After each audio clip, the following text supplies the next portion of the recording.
नमस्कार जोहार, मैं याचना जायसवाल। आप देख रहे हैं न्यूज़ झारखंड। समय हो चुका है झारखंड की खबरों को जानने का, उनसे अपडेट होने का। तो चलिए जानते हैं सुबह से लेकर शाम तक की झारखंड की तमाम बड़ी खबरों को। लेकिन उससे पहले यदि आप हमारे चैनल पर नए हैं तो हमारे चैनल को सब्सक्राइब करिए और बेल आइकन को प्रेस करिए। इससे आपको झारखंड की हर छोटी बड़ी खबरें सबसे पहले मिले। तो चलिए जानते हैं झारखंड की बड़ी खबरों को। झारखंड में अगले 2 दिन गरज के साथ बारिश। रांची सहित 11 जिलों में बरसेंगे बादल। 3 अगस्त तक 3 डिग्री तक गिरेगा पारा। झारखंड में 2 दिनों तक लगभग नहीं के बराबर बारिश हुई है। अब एक बार फिर मौसम बदलने के संकेत मिल रहे हैं। मौसम विज्ञान केंद्र रांची द्वारा जारी ताजा रिपोर्ट के अनुसार अगले 2 दिनों तक राज्य के कुछ स्थानों पर गर्जन के साथ हल्के से मध्यम दर्जे की बारिश होने की संभावना जताई गई है। मौसम विभाग का कहना है कि इस दौरान अधिकतम तापमान में कोई खास बदलाव नहीं होगा, लेकिन 3 अगस्त तक तापमान में 2 से 3 डिग्री सेल्सियस की गिरावट दर्ज की जा सकती है। मौसम विभाग के अनुसार आज देर शाम पूर्वी सिंहभूम, पश्चिमी सिंहभूम, सरायकेला खरसावां, रांची, खूंटी, सिमडेगा, गुमला, लोहरदगा, रामगढ़, बोकारो, हजारीबाग जिलों में कहीं कहीं हल्के से मध्यम दर्जे की बारिश हो सकती है। इन इलाकों में आंधी तूफान के साथ 30 से 40 किलोमीटर प्रति घंटे की रफ्तार से तेज हवाएं चलने की भी संभावना है। वहीं उत्तर पूर्वी झारखंड, जिसमें देवघर, दुमका, गोड्डा, पाकुड़, साहिबगंज जिले आते हैं, यहां कुछ स्थानों पर गरज के साथ बारिश का अनुमान है। आज राज्य के कुछ स्थानों पर गर्जन के साथ हल्के से मध्यम दर्जे की बारिश हो सकती है। वहीं 1 और 2 अगस्त को भी राज्य में आंशिक बादल छाए रहेंगे। कुछ इलाकों में हल्के से मध्यम दर्जे की बारिश का सिलसिला जारी रह सकता है। मौसम विभाग के पूर्वानुमान के अनुसार 1 या 2 को भी पश्चिमी, दक्षिणी और उत्तर पूर्वी झारखंड में 30 से 40 किलोमीटर प्रति घंटे की गति से तेज हवाएं चल सकती हैं। 4 और 5 अगस्त को भी झारखंड के अधिकांश हिस्सों में गर्जन के साथ हल्के से मध्यम दर्जे की बारिश होने की प्रबल संभावना जताई गई है। इस अवधि में भी लोगों को मौसम के बदलते मिजाज के प्रति सतर्क रहने की जरूरत है।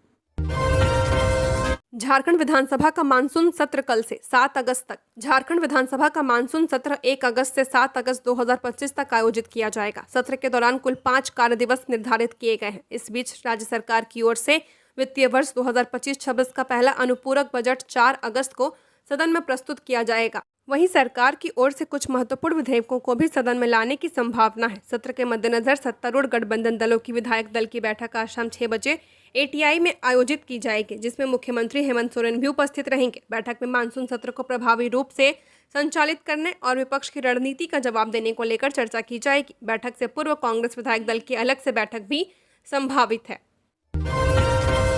दुमका में सड़क हादसे का शिकार हुए कांवड़िए, ईंट के ढेर से जा टकराई कार, 5 घायल। झारखंड के दुमका में गुरुवार सुबह एक दर्दनाक हादसा हो गया। भगवान शिव के 5 कांवरिया उस समय घायल हो गए जब उनकी कार ईंटों के ढेर से जा टकराई। पुलिस ने यह जानकारी दी। एक वरिष्ठ अधिकारी ने बताया कि यह दुर्घटना जरमुंडी थाना क्षेत्र के बेल्टीकरी गांव में हुई है। कांवरिया देवघर के बैजनाथ धाम से दर्शन कर दुमका के बासुकीनाथ मंदिर जा रहे थे, तभी यह हादसा हो गया। पुलिस अधिकारी ने बताया कि घायलों में से 2 की हालत गंभीर बताई जा रही है। जरमुंडी पुलिस स्टेशन के प्रभारी श्यामानंद मंडल ने कहा, घायलों को जरमुंडी सामुदायिक स्वास्थ्य केंद्र लाया गया है। 2 घायलों की हालत गंभीर बताई जा रही है।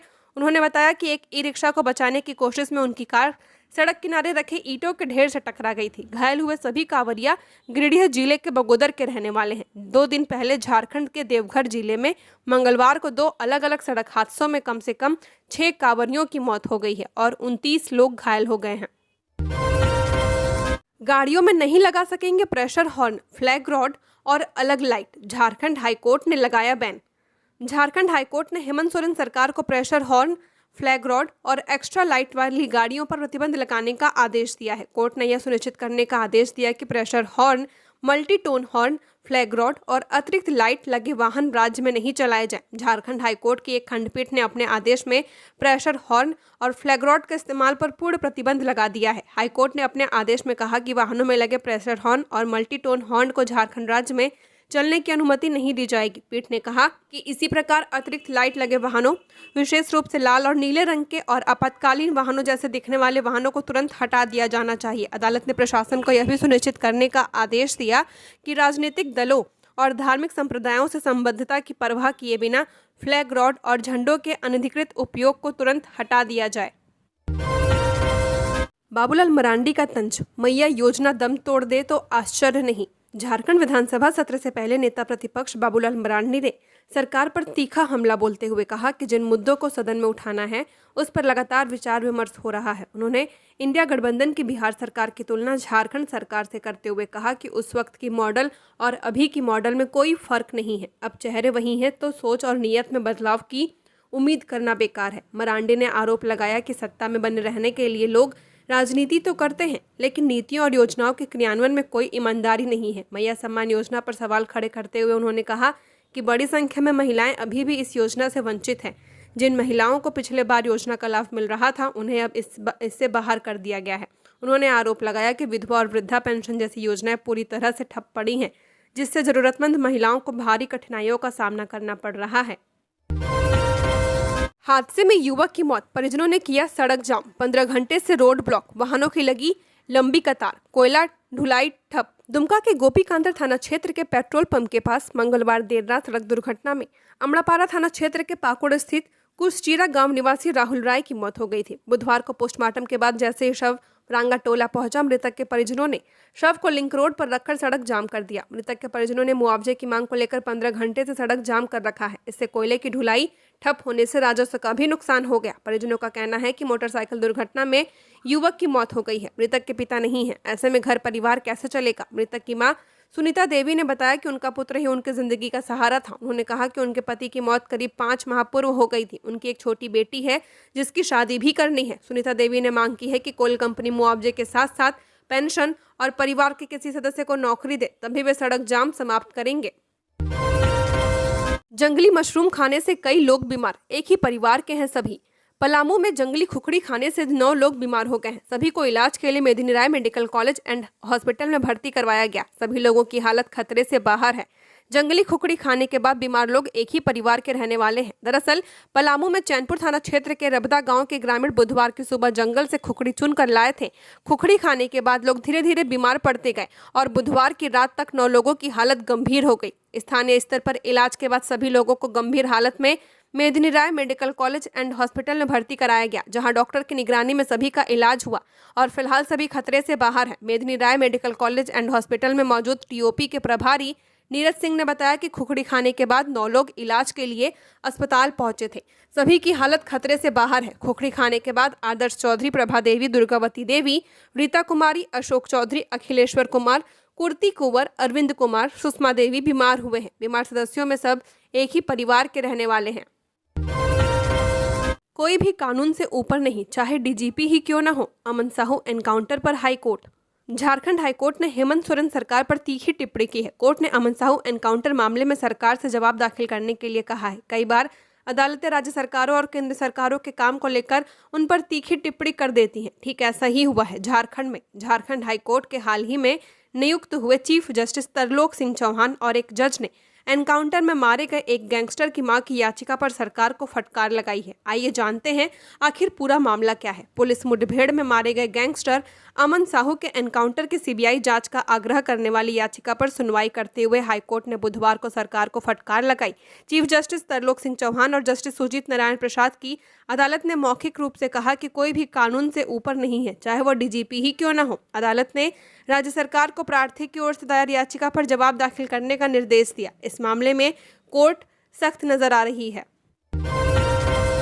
झरिया के आलमनगर में मूसलाधार बारिश से हाहाकार, घरों में घुसा पानी, लोग बेहाल। झरिया नगर निगम क्षेत्र अंतर्गत वार्ड संख्या 41 के जामाडोबा स्थित आलमनगर में लगातार हो रही मूसलाधार बारिश ने जनजीवन पूरी तरह से अस्त व्यस्त कर दिया है। जल निकासी की समुचित व्यवस्था न होने से बारिश का पानी कई घरों में घुस गया है। स्थिति इतनी गंभीर हो चुकी है कि कई मकानों में फर्श तक पानी भर गया है, जिससे दैनिक जीवन प्रभावित हो गया है। स्थानीय लोगों के अनुसार गली मोहल्लों में पानी भरने से स्कूली बच्चों और बुजुर्गों को सबसे ज्यादा परेशानी हो रही है। क्षेत्र में कीचड़ और गंदे पानी के कारण संक्रामक बीमारियों के फैलने का खतरा भी लगातार बढ़ रहा है। कई लोग ऐसे हैं जो अब घरों से बाहर निकलने में भी डर महसूस कर रहे हैं। स्थानीय नागरिकों का नगर निगम और जनप्रतिनिधियों के प्रति आक्रोश साफ झलक रहा है। उनका कहना है कि चुनाव के समय नेता वोट मांगने के लिए हर दरवाजे पर पहुंचते हैं, लेकिन जीतने के बाद क्षेत्र की समस्याओं की ओर कोई ध्यान नहीं देता। लोगों ने बताया कि आलमनगर की स्थिति कोई नई बात नहीं है। हर वर्ष मानसून में यही हालात बनते हैं, परंतु अब तक कोई स्थायी समाधान नहीं किया गया है। बारिश के बाद डेंगू, मलेरिया, त्वचा रोग जैसी बीमारियों का प्रकोप आम बात हो जाती है। आस्था या अंधविश्वास, मृत बेटे को जिंदा करने के लिए 7 घंटे तक प्रार्थना करता रहा परिवार। चतरा में अंधविश्वास का एक बड़ा मामला सामने आया है, जहां एक मां अपने मृत बच्चे के शव को जिंदा करने के लिए सुबह के 7 बजे से दोपहर 2 बजे तक प्रभु यीशु की प्रार्थना करती रही। मामला हंटरगंज के पैनीकला गांव का है, जहां बीते बुधवार को मृतक की मां के अलावा फूआ, चाचा और गांव के अन्य महिलाएं प्रार्थना में शामिल रहीं। मिली जानकारी के अनुसार गुजरात के अहमदाबाद में सोमवार को पैनीकला गांव के प्रदीप पासवान का 21 वर्षीय पुत्र विक्रम कुमार पासवान की मौत अचानक तबियत बिगड़ने से हो गई थी, जिसके बाद शव बुधवार को गांव लाया गया, जिसके बाद अंधविश्वास का तमाशा शुरू किया गया। शव के आते ही उसकी मां अनीता देवी, फूहा चिंता देवी और चाचा नंदू पासवान के साथ गांव और रिश्तेदार की अन्य महिलाएं प्रभु यीशु से प्रार्थना करने लगी। वहीं मृतक की मां ने घर के किसी भी सदस्य को रोने नहीं दिया और 7 घंटे तक घर में शव को रखकर प्रार्थना करती रही। घटना की जानकारी वशिष्ठ नगर थाना प्रभारी अमित कुमार सिंह को दी गई। शव को घर में रखकर जिंदा करने के लिए झाड़फूंक किया जा रहा है, जिसके बाद पुलिस स्थानीय लोगों के साथ मौके पर पहुंची। पुलिस की खबर मिलते ही परिजनों ने शव का अंतिम संस्कार करने शमशान घाट ले गए। हजारीबाग के नीलांबर इनक्लेव अपार्टमेंट में चोरी, 5वें तल्ले पर पहुंचे 2 चोर, 3 मिनट में फ्लैट का ताला तोड़ा, 15 लाख निकाले। हजारीबाग शहर के पौष इलाके कोर्रा थाना क्षेत्र में स्थित नीलांबर इनक्लेव अपार्टमेंट में दिन दहाड़े बड़ी चोरी की वारदात सामने आई है। चोरों ने अपार्टमेंट के 5वें तल्ले पर स्थित एक फ्लैट का ताला तोड़कर करीब 15 लाख रुपए नकद चुरा लिए। पूरी वारदात सीसीटीवी कैमरे में कैद हो गई। जानकारी के अनुसार दोपहर 3:18 पर 2 युवक अपार्टमेंट में लिफ्ट से दाखिल होते हैं। पहले वे तीसरे माले पर उतरते हैं, फिर सीढ़ियों से होते हुए 5वें तले पर पहुंचते हैं। सिर्फ 3 मिनट में ताला तोड़ते हैं और अगले 3 मिनट में अलमारी से नकदी निकालकर फरार हो जाते हैं। दोनों आरोपी पैदल ही अपार्टमेंट से निकलते हैं। थोड़ी दूर जाकर एक ऑटो पकड़ते हैं, लेकिन 50-60 मीटर बाद ही उतरकर देवांगना चौक की ओर पैदल चले जाते हैं। जिस फ्लैट में चोरी हुई वह एक निजी कंपनी के निर्देशक दीपक का है। उनकी कंपनी साइंस सेंटर रोबोटिक और आर्टिफिशियल इंटेलिजेंस पर काम करती है। दीपक अपने सहयोगियों के साथ इस फ्लैट में किराए पर रहते हैं। दोपहर करीब 1 बजे सभी लोग ऑफिस के लिए निकल गए थे। इसके बाद पूरी वारदात को अंजाम दिया गया। जरूरत से ज्यादा खरीद ली गई डेंगू किट, खपाने के लिए वहां भी भेजी जा रही जहां जांच की व्यवस्था ही नहीं। झारखंड में स्वास्थ्य विभाग द्वारा डेंगू जांच किट की खरीद में बड़ी गड़बड़ी सामने आई है। विभाग ने राज्य भर के मेडिकल कॉलेजों और जिला जन स्वास्थ्य प्रयोगशालाओं की आवश्यकता से कई ज्यादा संख्या में डेंगू जांच किट की खरीदी कर ली है। इनमें से कई किट उन जिलों में भेज दी गई जहां जांच की बुनियादी सुविधा तक उपलब्ध नहीं है।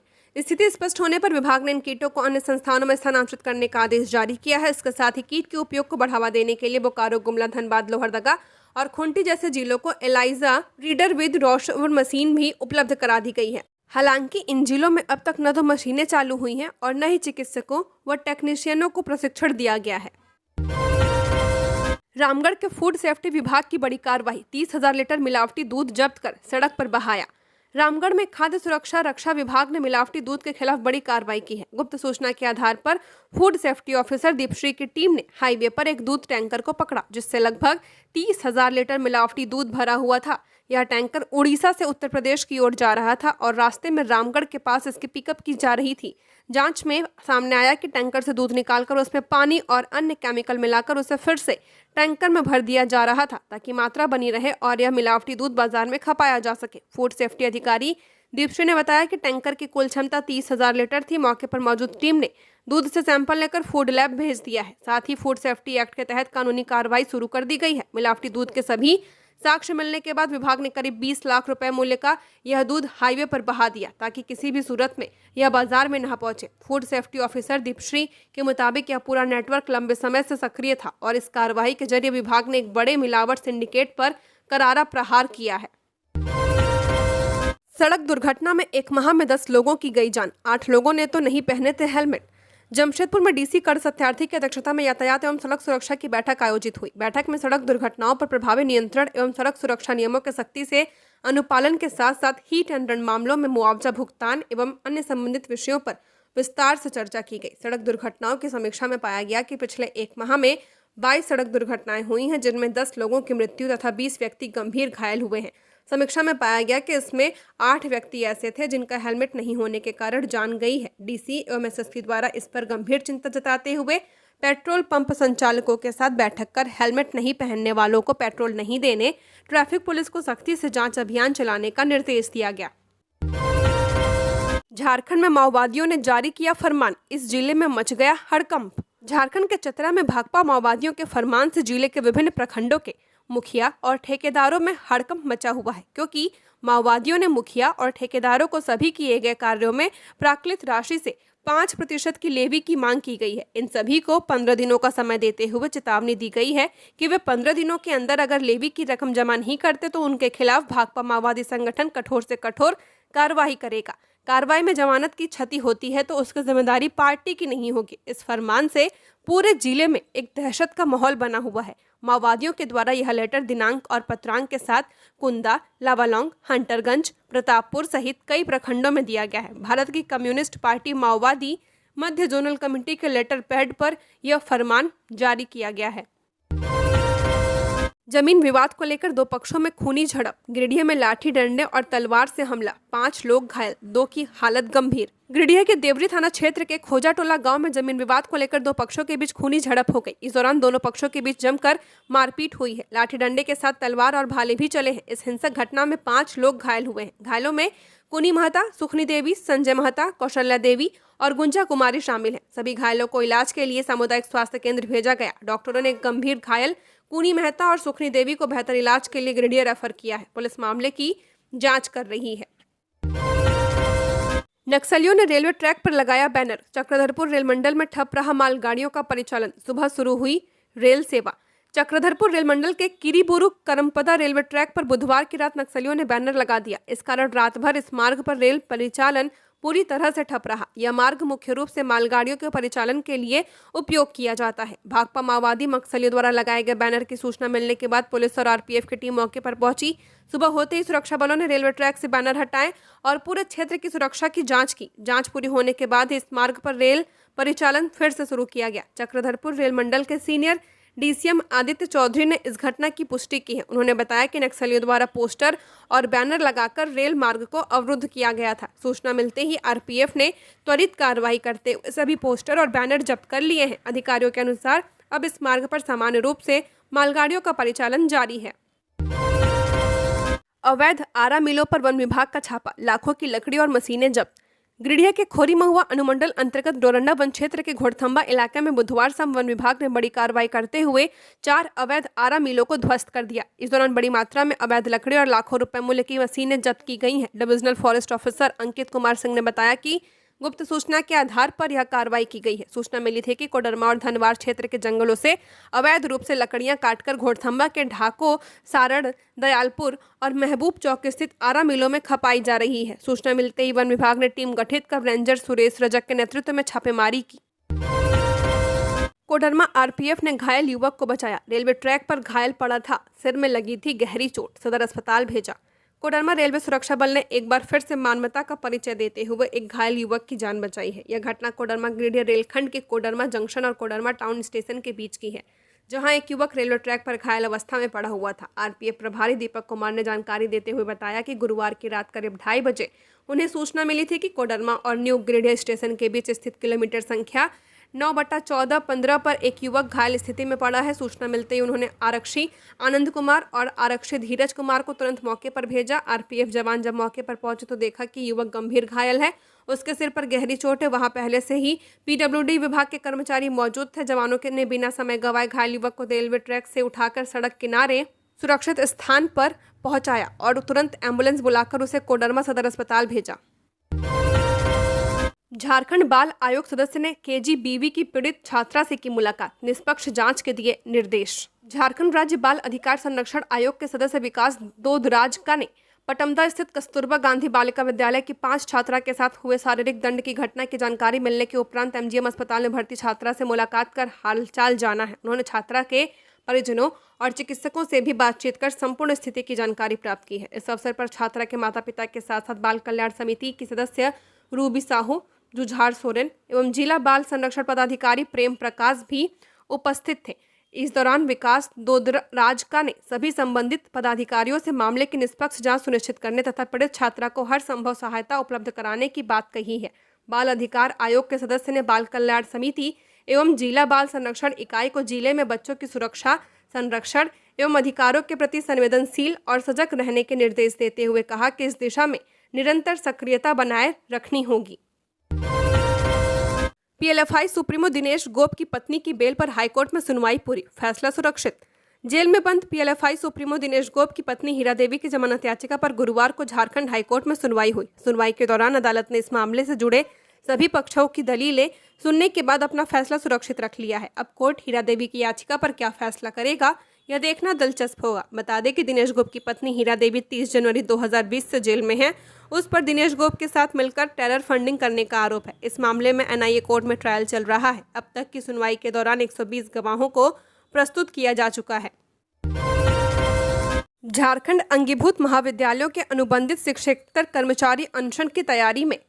झारखंड अंगीभूत महाविद्यालय अनुबंधन शिक्षकेतर कर्मचारी संघ के सदस्य पिछले 114 दिनों से अपनी मांगों को लेकर धरना दे रहे हैं। हालांकि सरकार की ओर से कोई ठोस प्रतिक्रिया नहीं मिल पा रही है, जिसके कारण अब कर्मचारी अनशन पर जाने की योजना बना रहे हैं। संघ के अध्यक्ष ने बताया कि हम बेरोजगार होकर धरने पर बैठे हैं, लेकिन कोई हमारी समस्याओं पर ध्यान नहीं दे रहा। शिक्षकेतर कर्मचारी संघ के अध्यक्ष ने दुख जताते हुए कहा कि हम 114 दिन से धरना दे रहे हैं, जबकि 108 एम्बुलेंस सेवा के कर्मचारियों की मांगों को सरकार ने सिर्फ 3 दिन में मान लिया था, लेकिन हमारी समस्याओं पर सरकार का ध्यान नहीं जा रहा है।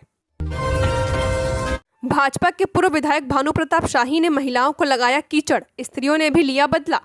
रांची में भाजपा के पूर्व विधायक भानु प्रताप शाही खेतों में काम कर रही महिलाओं को कीचड़ लगाते दिखे, जिसके बाद महिलाओं ने भी उन्हें कीचड़ से पोत दिया। दरअसल ये पूरा वाकया धान रोपाई के दौरान का है। भानु प्रताप शाही अपने क्षेत्र में निकले थे। इसी दौरान उन्होंने खेतों में धान रोपाई करती महिलाओं को देखा। महिलाएं परंपरागत गीत गाते हुए धान रोपनी कर रही थी। इसी दौरान भानु प्रताप शाही वहां पहुंचे और उन्होंने महिलाओं के साथ कीचड़ की होली खेली। महिलाओं ने भी अपने पूर्व विधायक के साथ खूब कीचड़ की होली खेली। भानु प्रताप शाही ने कीचड़ की होली खेलते हुए वीडियो अपने सोशल मीडिया पर पोस्ट की है, जिसमें उनके और महिलाओं के बीच की हंसी ठिठोली साफ दिख रही है। दरअसल झारखंड में धान की रोपाई के दौरान कीचड़ की होली एक पारंपरिक उत्सव के रूप में खेली जाती है। यह त्योहार धान की खेती के मौसम की शुरुआत के साथ ही शुरू हो जाता है। इस दौरान लोग धान के खेतों में एक दूसरे पर कीचड़ फेंकते हैं, ठीक वैसे ही जैसे होली के दौरान एक दूसरे पर रंग फेंकते हैं। नामकुम रेलवे क्रॉसिंग के नजदीक मिला शव, जांच में जुटी पुलिस। राजधानी रांची के नामकुम इलाके में रेलवे क्रॉसिंग के समीप शव बरामद किया गया है। मृतक की पहचान हदीस अंसारी के रूप में की गई है और वह खलासी का काम करता था। मृतक व्यक्ति पलामू के तरहसी का निवासी था। मिली जानकारी के अनुसार हदीस अंसारी श्री साई बस में खलासी के तौर पर काम करता था और बुधवार की रात बस स्टैंड में ही गाड़ी में सोया था। सुबह उसकी बॉडी संदिग्ध अवस्था में नामकुम रेलवे क्रॉसिंग के पास मिली है। मामले की जानकारी मिलने के बाद पुलिस जांच में जुट गई है। टेरर फंडिंग मामला। पीएलएफआई सुप्रीमो दिनेश गोप की पत्नी हीरा देवी की जमानत पर हाईकोर्ट में सुनवाई पूरी, आदेश सुरक्षित।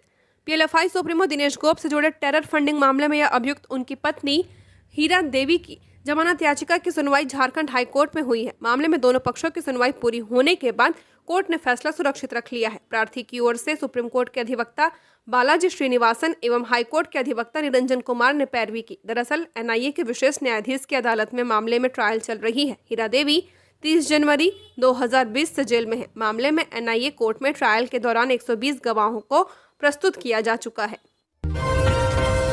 पाकुड़ के बंद पत्थर खदान में मिला शव, महारो गांव की खान में तैर रही थी बॉडी, नहीं हो सकी है पहचान, पुलिस जांच में जुटी।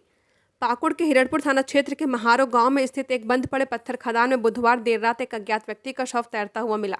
पानी से भरे इस खदान में शव को सबसे पहले गांव के कुछ लोगों ने देखा, जिसके बाद इलाके में हड़कंप मच गया। घटना की जानकारी मिलते ही बड़ी संख्या में ग्रामीण घटनास्थल पर जमा हो गए और तुरंत इसकी सूचना हिरणपुर थाना को दी गई। सूचना पाकर थाना प्रभारी रंजन कुमार सिंह, एसआई सूरज राम, एएसआई हरेराम यादव और दिलीप मंडल पुलिस बल के साथ मौके पर पहुंचे। पुलिस ने शव को बाहर निकालकर अपने कब्जे में ले लिया। शव से तेज दुर्गंध आ रही थी, जिससे यह आशंका लगाया जा रहा है कि शव कई दिनों पुराना हो सकता है। पुलिस ने मौके पर मौजूद लोगों से शव की पहचान करवाने की कोशिश की, लेकिन किसी ने भी मृतक को पहचानने से इनकार कर दिया। तो ये थी झारखंड की टॉप बड़ी खबरें। ऐसे ही झारखंड की हर खबरों को जानने के लिए हमारे चैनल को सब्सक्राइब करें।